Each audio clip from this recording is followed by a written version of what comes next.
Hey beautiful people, Sarah Voronov here, sharing with you my RBM Rebirthing Breathwork Mastery practitioner training.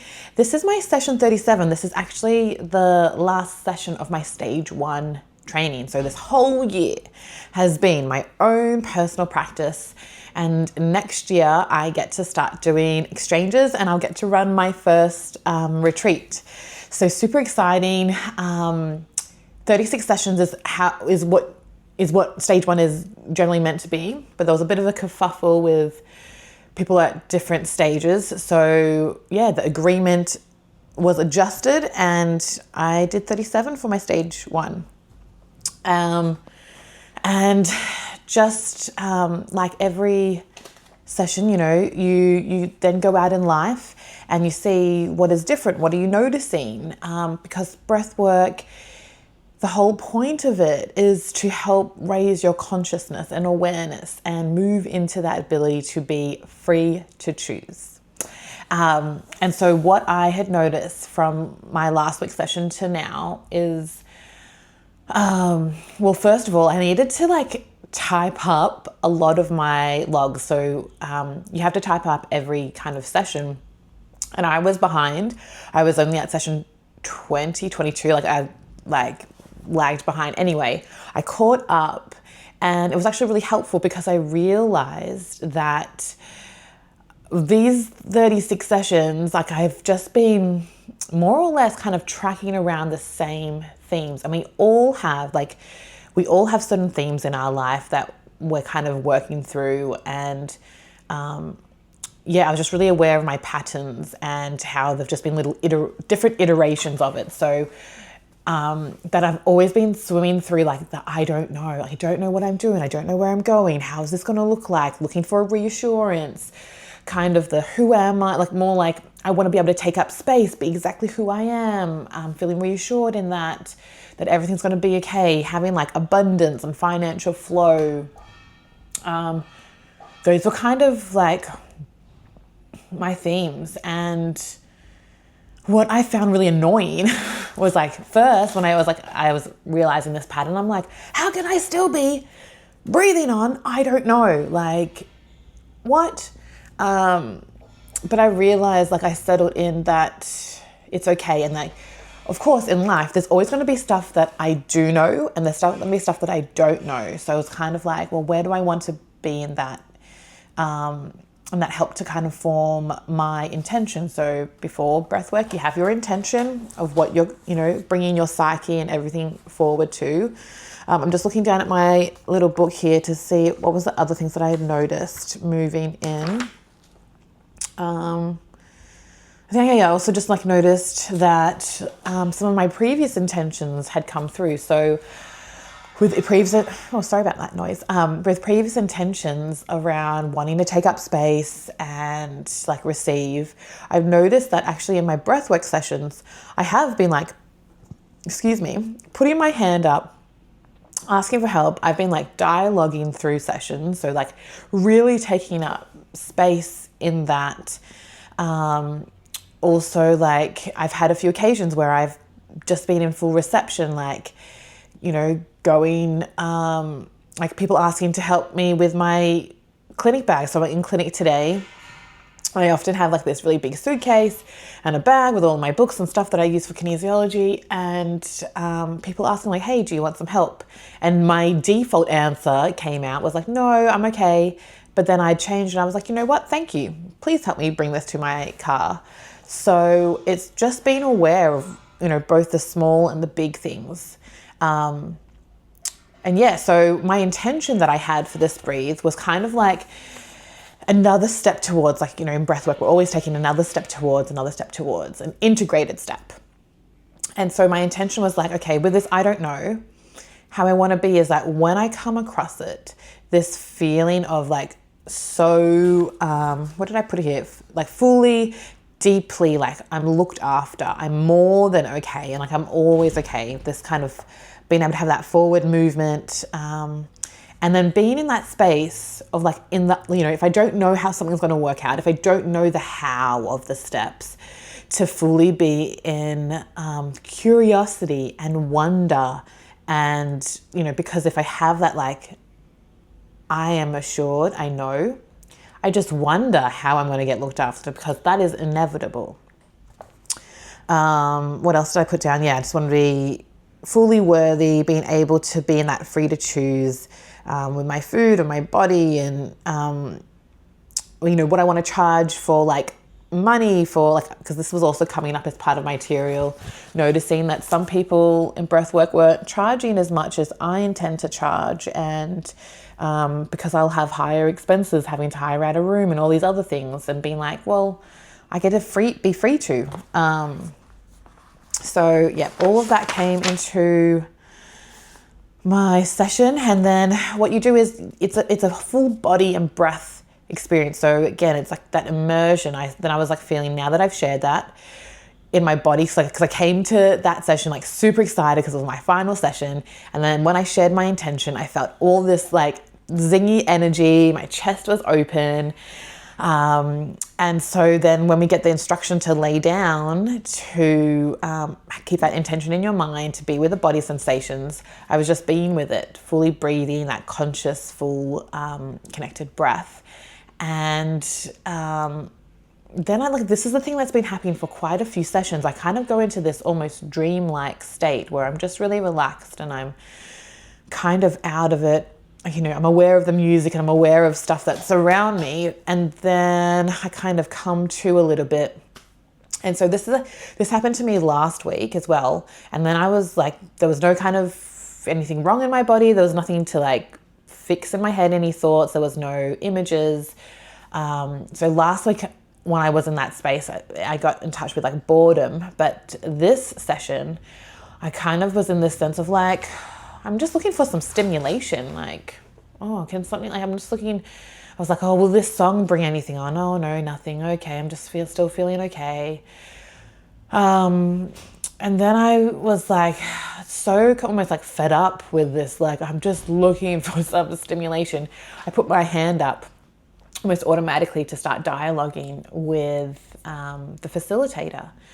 And I've just shared the experience of the truth of what it was, which is I'm looking for stimulation. How did I feel after that? And it was just like, what happened was like, I was just constantly, I felt like there was this waiting. I'm waiting for the signal. I'm waiting for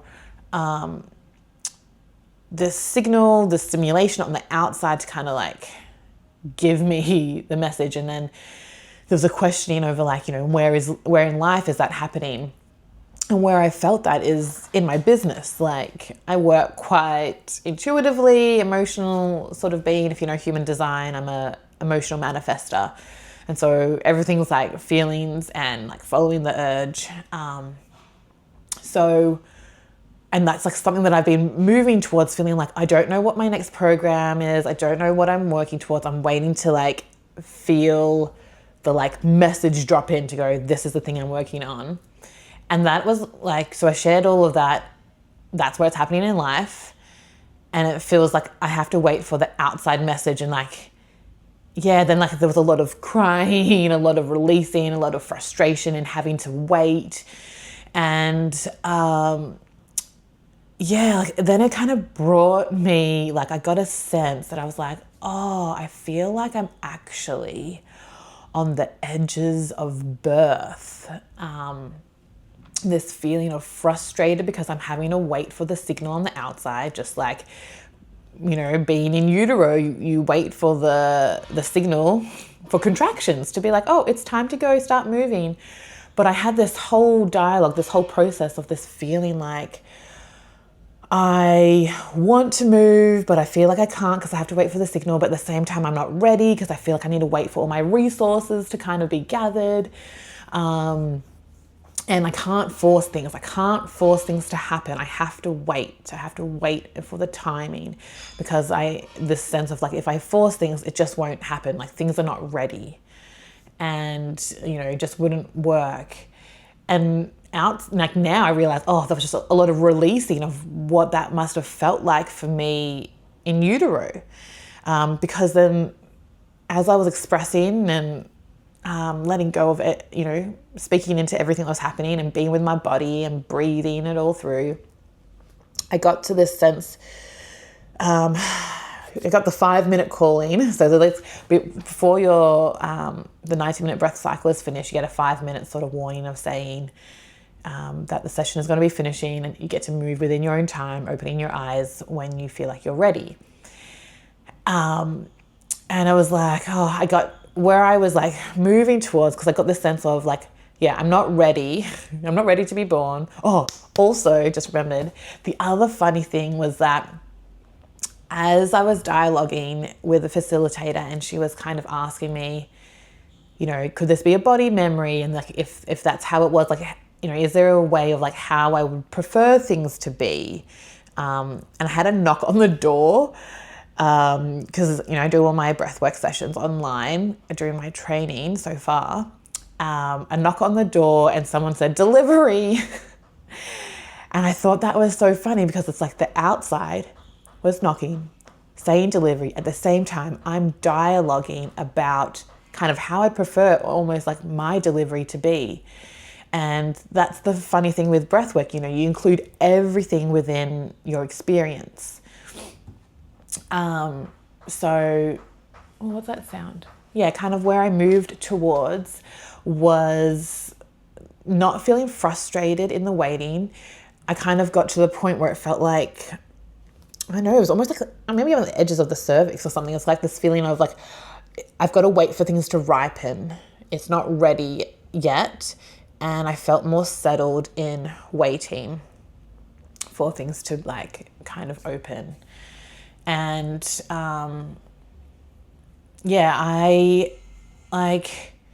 it's been a few days since I've had my session, and I've been playing in my head.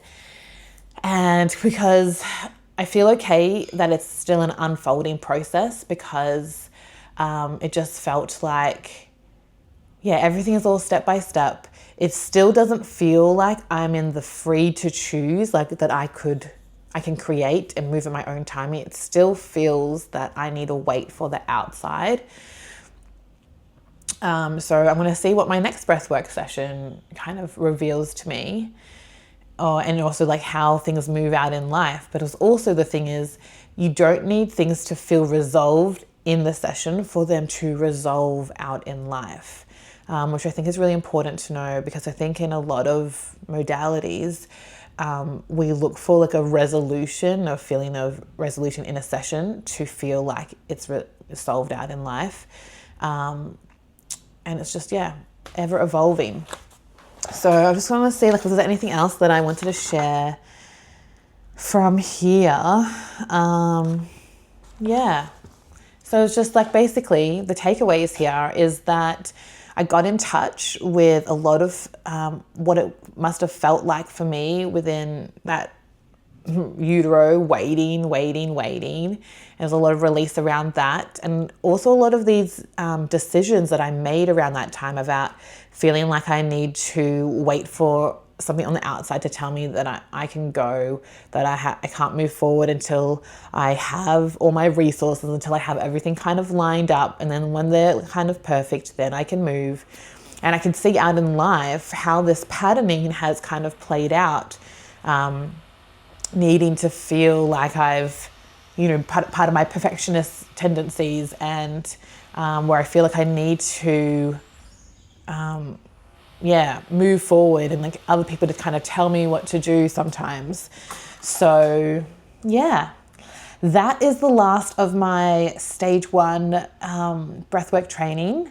I still have to do, so next year I get to do exchanges. I think there's 20 that I do as a sitter, and then 20 I still do as a breather, and then like 50 times as a co-facilitator. So there's still quite a lot in my training to go. And then I got to hold my retreat. So I will keep you updated on the journey. Thank you for watching if you've watched this far. And if you have any questions about RBM, Rebirthing Breathwork Mastery, or the training, or if you've gotten any ahas or anything, I'd love to hear. Okay, bye for now.